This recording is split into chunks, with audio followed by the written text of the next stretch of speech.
Hi, this is Tim of the 1916 Company. Welcome and thanks for logging on. If you love this watch, email us, Team Mosso at the1916company.com for purchase pricing and availability questions concerning this watch. Today, we're discussing a beloved 2015 launch from Patek Philippe. It's the 5370P-001, a watch designed with extreme fidelity to the codes of horlogerie watchmaking in Patek's tradition and Geneva's. It is a modern-day classic and almost universally beloved. It is big, and that is its only flaw. In platinum, 41 millimeters in diameter, it's 13.9 millimeters thick, which is not all that much, but 49.6 from lug tip to lug tip. It is broad, and it's got a 22 millimeter spacing between the lugs. By the way, how much do you love the handset top Vesselton diamond between the lugs, reminding you this is a platinum Patek.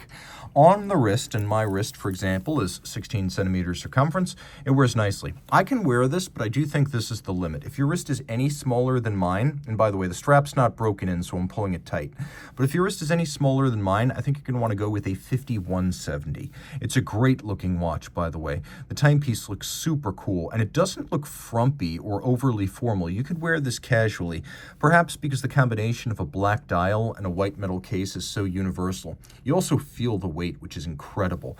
And although it's not a thin watch, it does have a concave bezel, so it should slip underneath most dress cuffs. Strap, you can see large rectangular scale alligator leather, symmetrical scales, those qualities generally adding up to a very expensive and high-grade cut of the animal. Gloss finish, monotone stitch. We have a sheer cut, a folded edge right here, and then calf skin on the bottom.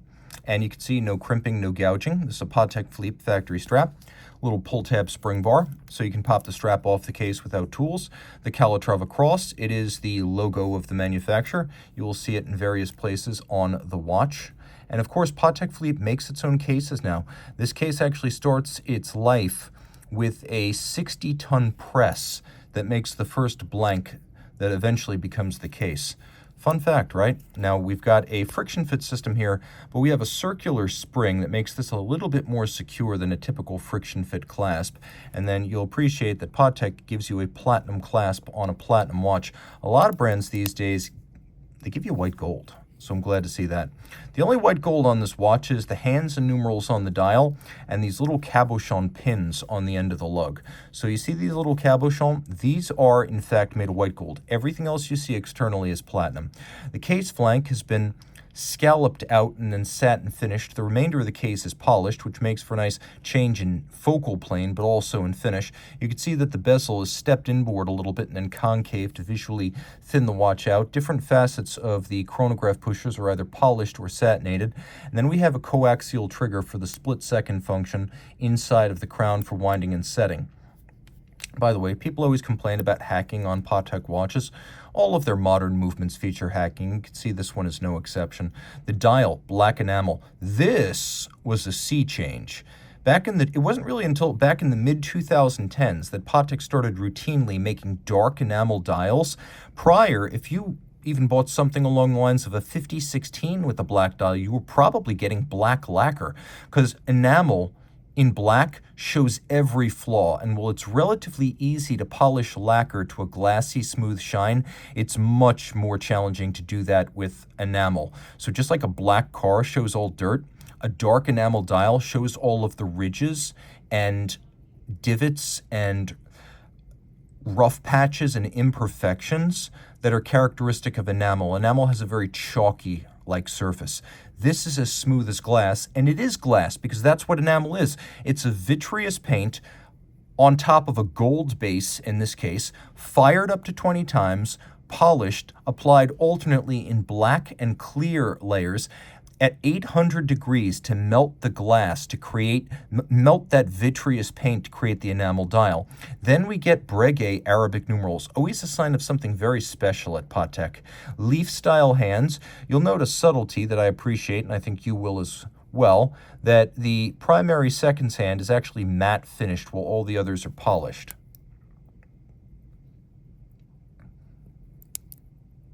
And you can see the seconds hands stand out. Whereas sub-seconds, chronograph minutes, minutes and hours, they are all polished. Very cool, right? By the way, the column wheel feel, it's got 2 column wheels. It's incredible. Let's take a quick look in the dark. It does have a surprising application of lume. You can get your bearings and approximate, but I think the surprising thing is that it's there at all. I feel the primary point of lume on this watch is to make it easier to read the hour and minute hand against the black dial base. If you look very carefully too, you can see that there are these little white gold cabochon indices over at 8 o'clock and 4 o'clock, which I love, and then a tachymetric scale outboard, which can be used for gauging the speed of an object over a distance. The classic example is a race car over a kilometer. People ask, what does this mean? Is it a smartwatch? No. Enamel means effectively enamel. Emel in French means enamel. So that's what that means. I've had a lot of questions about that. Now the back. Okay, this is based on the CH-29-535, so in-house caliber. Manual wind, 65-hour power reserve. Yes, it's hacking. Column wheel, lateral clutch, 4 Hertz beat rate, 6-position adjustment, overcoil hairspring, Jaramax-style free-sprung balance, and the Patek Philippe seal. So all these features, pivoting on 34 joules, ensure a watch that Patek quotes as accurate to no worse than -3 + 2 seconds per 24 hours. There's a little instantaneous minute jumper right underneath my finger, and then a maze of levers, pincers, wheels, springs, and a secondary column wheel for the split-second mechanism. Now, what's important here is not just that there's more eye candy to decorate, but that when, just like now, the split-second system is engaged and that hand is stopped, there's a decoupler that decouples that hand from the rest of the drivetrain so it doesn't drag and slow down the watch, and that's very important. All this is water resistant down to 30 meters, so splashes only. And then you can see that we have beautiful decoration as well as handsome depth. You can see that all of the steel parts of the chronograph have been satinated on their top and then beveled on their sides. The column wheel is capped and mirror finished. All screw heads are black polished with chamfered slots in circumference. There's engine turning on the base plate. And then we have Côte de Genève across the bridges where the brass bridges are present, and then those feature anglage on their edges as well.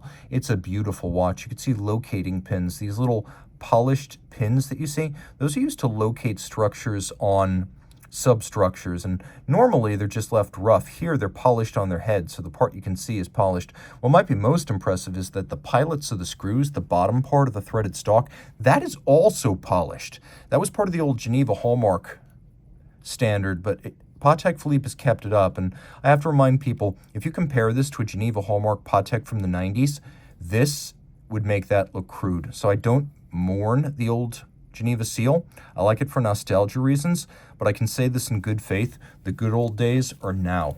Reach out to Team Mosso at the 1916company.com for purchase and pricing details.